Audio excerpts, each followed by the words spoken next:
Bismillahirrahmanirrahim. Assalamualaikum warahmatullahi wabarakatuh. Alhamdulillahirabbil alamin wa syukurillah wala haula wala quwata illa billah. Jadi, apa kabar semuanya?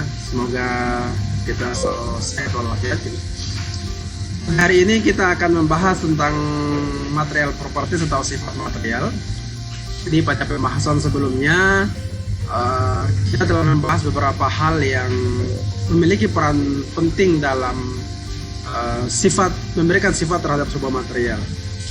Jadi hari ini kita akan khusus membahas tentang sifat material, namun lebih spesifik tentang sifat mekanik. Jadi sebagaimana pada pembahasan sebelumnya bahwa ternyata suatu material itu akan sangat dipengaruhi oleh struktur atom maupun struktur mikronya. Dan struktur mikro dalam hal ini adalah struktur kristal.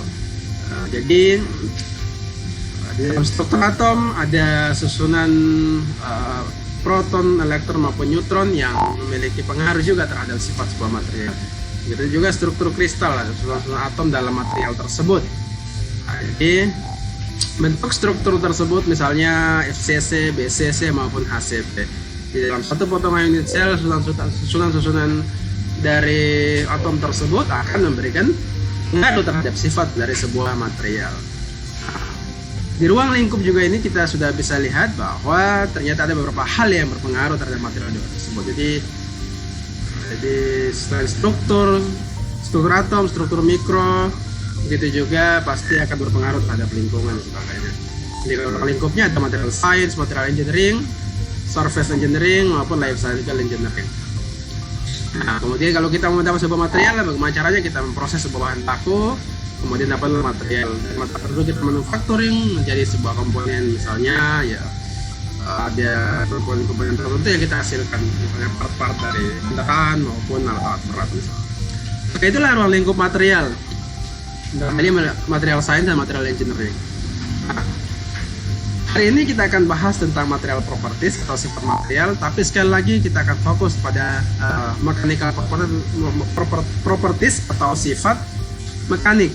Jadi secara umum material properties itu terbagi atas dua, yaitu ada intrinsic atau sifat yang tidak nampak, yang seperti manusia. Manusia kan secara nyata bahwa ada juga manusia memiliki sifat yang bisa ditebak, ada juga tidak bisa tebak. Artinya ada yang nampak, ada yang tidak nampak. Nah, itulah sifat dari material. Cuma ada juga sifat atributnya, sifat-sifat pendukung. Jadi ya tanpa sifat ini ya bisa juga harus ada yang dilihat. Oke, di dalam sifat intrinsik atau sifat tidak nampak ada physical properties, kemudian ada bulk mechanical properties. Selain bulk ada juga non bulk mechanical properties. Yang akan kita bahas fokusnya kita adalah tentang bulk mechanical properties. Dalam hal ini ada tensile, ada hardness, ada toughness, ada fatigue, ada creep. Apa-apa saja ini yang kita bahas sebentar. Jadi tensile itu apa, kemudian hardness itu apa, toughness itu apa, dan fatigue. Kemudian bagaimana cara menguji itu ada juga. Nah, di dalam bulk mechanical pastinya material ada sifat elektrik, ada sifat panas, kemudian ada magnetik, ada akustik bahkan, maupun surface. Jadi akustik itu jadi kita bisa juga mengetahui suatu material itu dengan cara mendengar bunyi dari material tersebut. Misalnya kalau kita mengetuk logam pasti berbeda dengan kita mengetuk polimer atau kita mengetuk keramik, itu pasti berbeda bunyinya. Nah, di situ bisa ketahuan, oh ini pasti logam, oh ini pasti polimer, oh ini pasti keramik. Jadi dari sisi bunyi kita bisa bedakan gitu, kayak ini pengaruh bunyi. Surface pastinya ya kita kenal dengan karat. Jadi material itu pasti berpengaruh terhadap lingkungan. Makanya permukaannya harus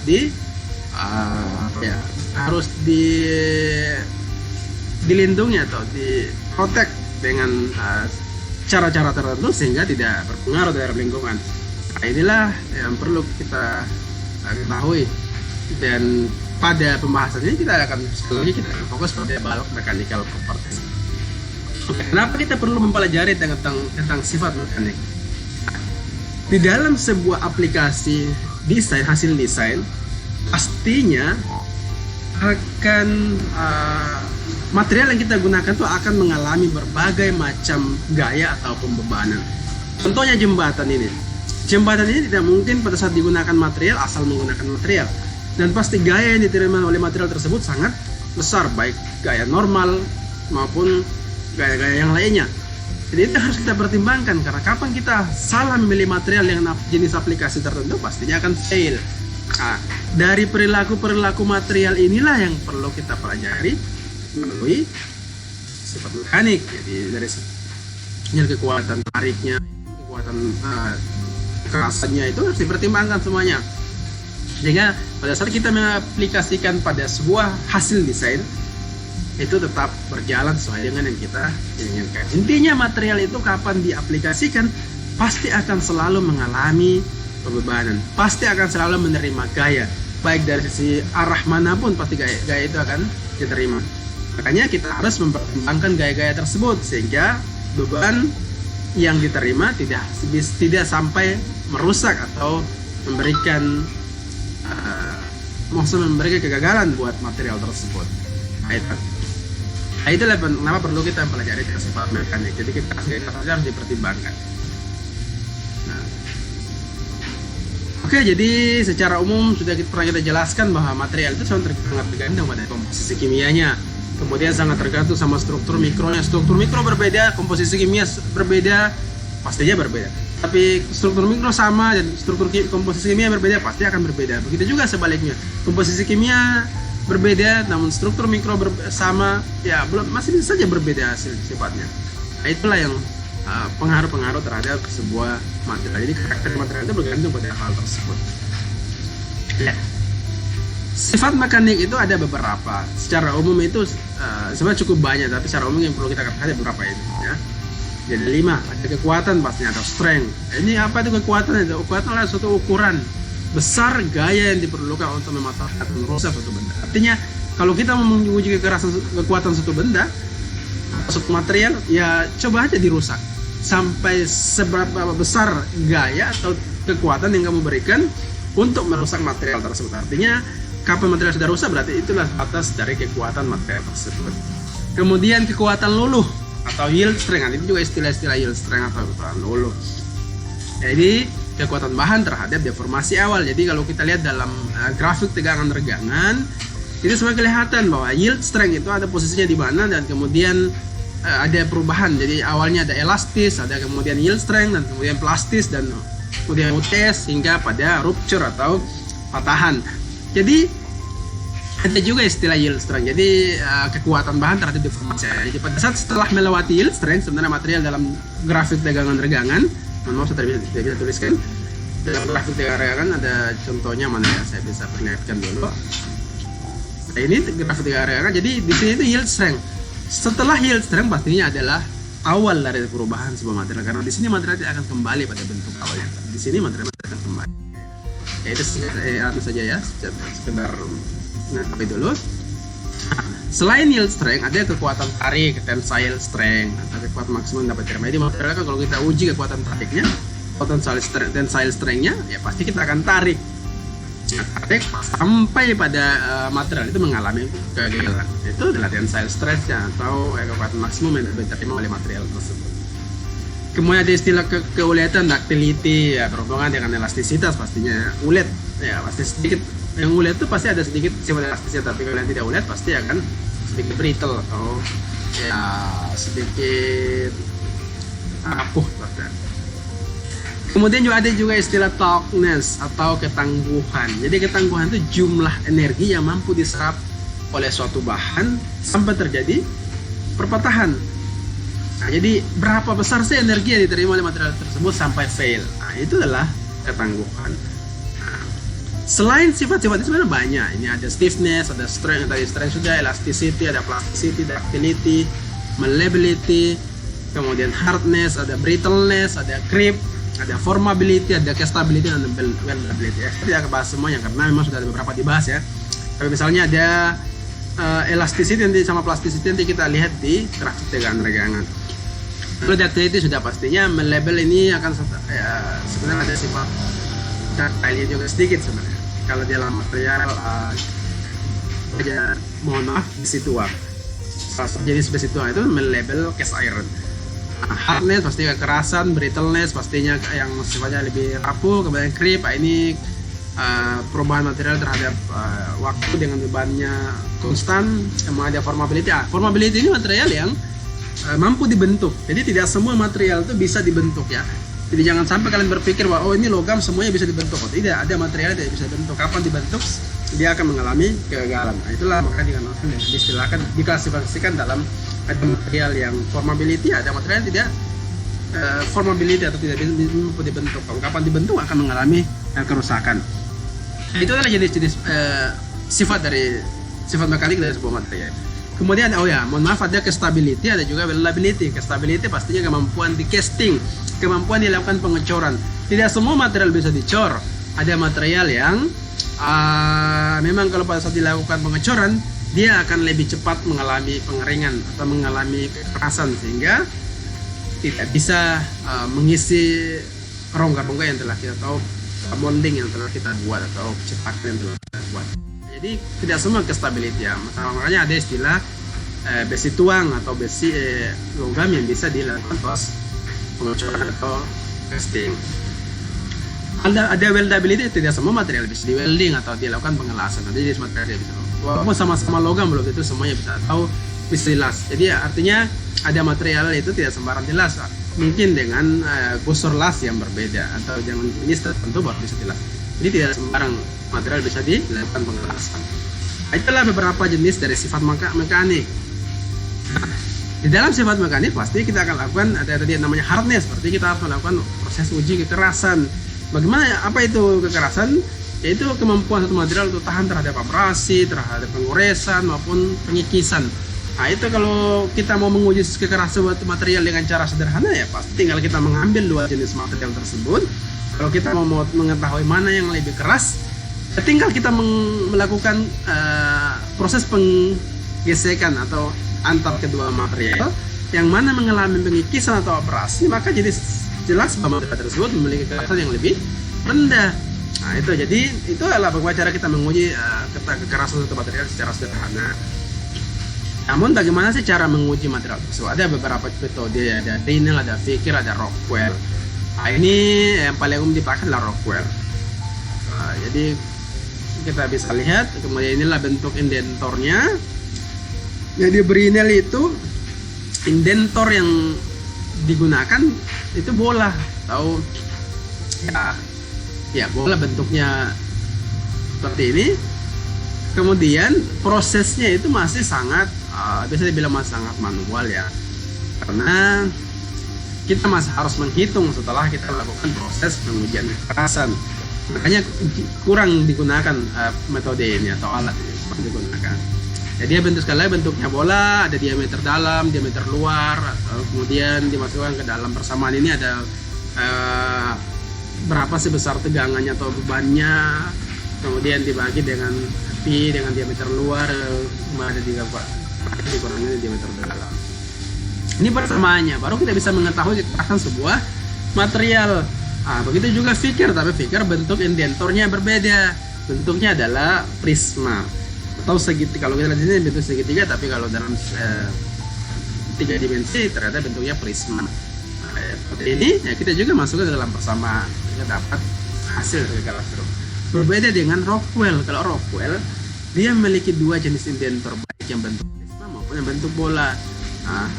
Memang ini bentuknya itu seperti ini bola juga. Dan semua dari bentuknya Rockwell ini ada beban-beban yang ditentukan. Jadi material ini kekerasannya sekian, tidak perlu menggunakan beban yang besar, cukup beban 60 kilo 15 kilo. Nah, jadi itu kita sudah bisa memilih, dan ini langsung menampilkan kekerasannya di slide alat tersebut atau di layar alat tersebut.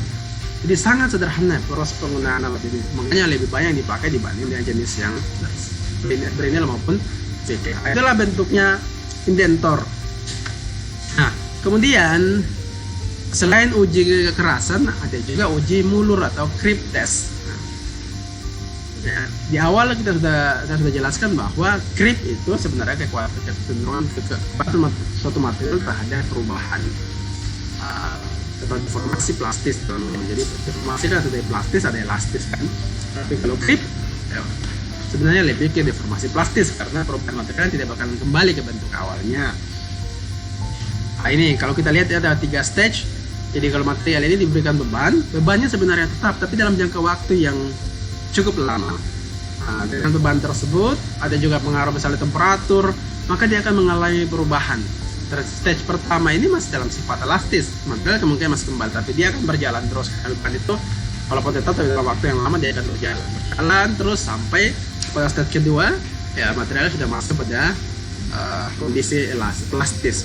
Jadi kondisi plastis secara otomatis dia akan kembali material. Jadi material sampai akan mengalami kegagalan atau mengalami patahan fracture. Nah, itu adalah uji Muller atau uji ketahanan terhadap perubahan terhadap perubahan waktu dan perubahan besar. Jadi kalau apakah material dalam aplikasinya ada kan? Jadi pasti ada material diaplikasikan pada temperatur tertentu dan bebannya walaupun tetap, tetapi waktunya lama. Setelah dilihat ternyata ada perubahan terhadap material tersebut. Nah, itulah perlu dilakukan. Kita bisa mengukur material ini bisa kita pakai karena dia mengalami perubahan pada jangka waktu yang cukup lama misalnya. Nah, itu tujuannya. Nah, selain uji Muller ada fatigue. Jadi material juga akan mengalami kelelahan. Fatigue itu sebenarnya kecenderungan material mengalami kegagalan karena adanya beban yang secara berulang atau beban dinamik. Nah, umumnya fatigue itu terjadi pada material di bawah sifat dari material tersebut. Misalnya material itu kekuatannya di 50 megapascal. Tetapi pada saat bebannya diberikan berulang dan dia mengalami fatigue atau kelelahan, maka dia umumnya akan fail di bawah kekuatan tersebut. Misalnya 40 megapascal, itu dia sudah mengalami fail atau kegagalan. Ya, itulah fatigue. Jadi fatigue misalnya kalau manusia sajalah saya analogikan. Ada orang yang dia berjalan dengan hanya mengangkat tangannya, ada orang yang diberikan beban kemudian lepas, diberikan beban, siapa yang lebih cepat lelah? Pastinya yang beban ya. Atau mohon maaf, atau misalnya lebih aman, satu orang memegang beban tanpa diberikan diubah-ubah berat bebannya, tapi satu orang dia diberikan beban kemudian lepas, pasti siapa yang cepat lelah? Dia akan cepat lelah. Nah, itulah fatigue. Jadi manusia juga fatigue, pasti lelah, begitu juga material. Nah, itu juga perlu kita ketahui. Selain itu ada juga jenis patahan. Jadi ini kalau kita lihat bentuknya, ada yang ada bentuknya sangat tajam, ada yang bentuknya ya ada sedikit neckingnya, leher lekukannya, kemudian ada yang langsung mengalami patahan. Ya, pastinya berhubungan dengan jenis sifat material. Ini pastinya material yang brittle atau rapuh. Kalau material yang brittle kita tarik, dia tidak akan mengalami ada leher seperti atau necking, tapi dia akan mengalami patahan langsung.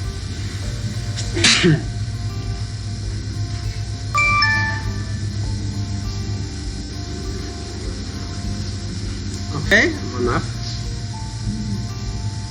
Jadi inilah jenis patahan. Nah, jadi ada material yang patahnya seperti ini, kemudian ada material yang patahnya seperti ini, kemudian seperti ini. Ya, ini baru sekali lagi berhubungan dengan sifat material. Ada material yang sifatnya brittle, ada yang ductile, ada yang ini pasti super elastis. Nah, ini pasti kalau bukan elastomer, material elastomer, bisa juga material polimer yang memang sifat elastisitasnya sangat tinggi. Nah, kemudian kalau yang ini ya misalnya karbon steel yang ada elastisitasnya, sifat elastisnya ada sedikit atau dia lebih sedikit ulet sehingga ada sedikit perubahan bentuk dibanding dengan ini misalnya karbon besi tuang itu kan sifatnya sangat rough, atau keramik kan sangat rough, kalau itu pasti dia akan patah. Nah, inilah jenis patahan. Di dalam sifat mekanik kita sedikit saja menyinggung tentang konsep tegangan-regangan. Jadi ini saya tidak mengetahui, kita tidak terlalu detail. Tapi intinya ada apa itu tegangan. Nah, tegangan adalah perbandingan gaya terhadap luas permukaan, luas penampang suatu benda. Nah, di sini makanya sigma sama dengan F per A.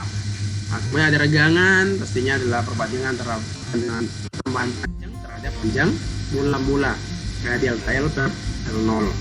Jadi itulah regangan. Di dalam pembebanan ada pembebanan tarik, ada kompresi maupun geser.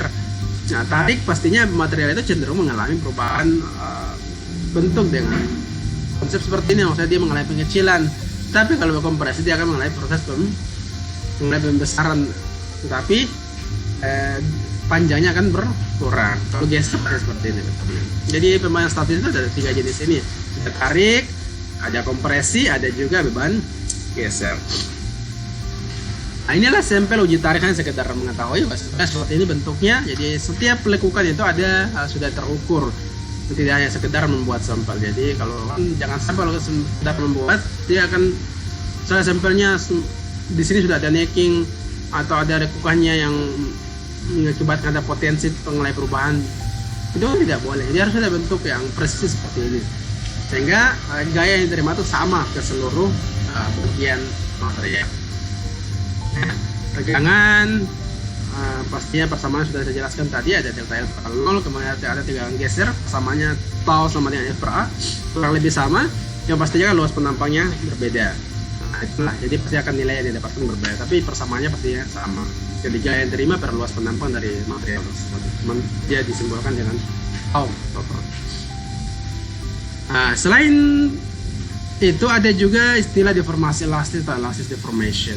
Jadi apa sih deformasi elastis? Ya, saya juga sudah jelaskan bahwa kalau dalam sebuah grafik tegangan ada bagian dinamakan dengan bagian elastis, ada yang yield, ada yang bagian plastis. Nah, kalau deformasi elastis pasti bagiannya bagian sini ya.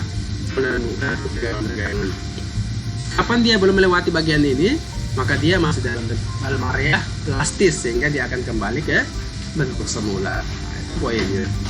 Nah, ini contoh, silahkan dipelajari. Ini sudah ada ya. Jadi ada sebuah spesimen dengan diameternya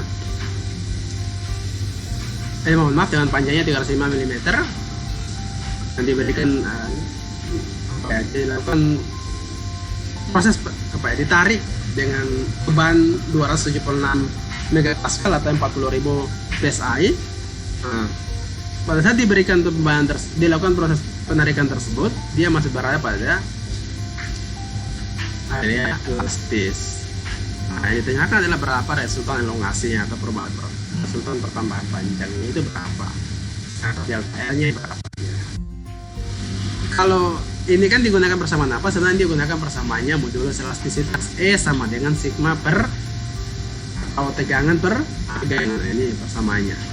Di sini kemudian dimasukkan persamaan, diambil karena pertambahan panjang yang ditanya atau elongasinya, berarti kita harus teruskan persamaannya elongasi.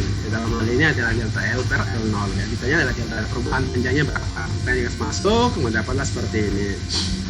Nilainya dapat 0,77 mm atau 0,03 inch. Nah, itulah sederhana. Nah, selain ini deformasi elastis, ada juga modulus elastisitas atau modulus Yang. Nah, ini modulus Yang ya persamaan adalah tegangan per tegangan ya. Jadi dalam sebuah material itu umumnya sudah memiliki modulus elastisitas masing-masing. Kalau tabel ini ada aluminium ya pasti ada modulus elastisitas sekian, dalam GPA kemudian ada juga di kemudian ada juga dalam bentuk PSI, itu sudah ada hasil modulusnya, sudah ada portion ratio-nya sudah ada. Jadi sudah ada nilainya sebenarnya. Kalau kita tidak dapat misalnya kita belum mengetahui ya, bisa cari nih. Kalau tidak ada ya bisa kita hitung menggunakan persamaan itu. Tegangan ini sudah ya, kekuatan strength, silakan dibaca. Ini adalah grafik tegangan regangan. Tadi saya sudah sempat menyinggung di awal. Pada grafik ini kita bisa mengetahui area yang elastis, kemudian ada yieldnya di sini, ada perubahan awal, kemudian area plastis di sini. Area plastis ini yang tidak bisa mengalami perubahan ke bentuk awal, kalau tidak bisa kembali ke bentuk awalnya, itu adalah plastis. Kemudian di M ini adalah UTS atau Ultimate Tensile Strength. Nah, itu adalah kekuatan maksimum dari material tersebut. Nah, dalam hal uji tarik, spesimennya seperti ini, dia akan mengikuti bentuk seperti ini. Awalnya bentuk agak sedikit diameter sedikit besar, kemudian mulai berkurang sampai terbentuk necking atau leher yang sampai mengalami patah atau fracture ya, di sini. Inilah grafik tegangan. Nah, ini contoh, silahkan dipelajari ya. Ini sudah ada jawabannya. Saya minta kalian uraikan lebih detail kenapa bisa dapat nilai seperti ini. Oke. Nah, setelah itu ada ductility atau kelihatan ya, ini berhubungannya dengan grafik tegangan regangan. Di sinilah area yang ductile. Nah, mohon maaf ini dirangkai. Ini yang elastis. Tapi kalau material yang ductile, kalau dilakukan proses uji tarik, dia grafik yang dihasilkan bentuknya seperti ini. Jadi tidak langsung mengalami patahan. Seperti berita ya pasti langsung mengalami patahan. Ini ada elastisnya. Nah. Ya ini ductility itu persamaannya adalah persamaan elongasi bersama persamaan panjang mirip dengan rekangan sebenarnya. Jadi dikalikan dengan 100%. Oke, nilainya juga sudah ada umumnya. Ductility-nya itu ada dalam bukunya Kreister. Ini ada contoh, silakan juga saya minta dipelajari, dibuat secara detail, diuraikan semua ini agar kelihatan bahwa ini kan ini kan pasti secara lebih singkat dia jelaskan, dia uraikan, tapi saya minta kalian uraikan secara detail, kenapa bisa nilai sekian, kenapa bisa begitu, itu harus diuraikan. Oke, silakan ini juga latihan dikerjakan. Terima kasih. Semoga dapat memberikan tambahan pengetahuan. Dan jika ada pertanyaan, silahkan komentar di kolom chat atau kayak grup WA. Silahkan kita bisa komentar di situ dan kita diskusikan bersama. Terima kasih. Assalamualaikum warahmatullahi wabarakatuh.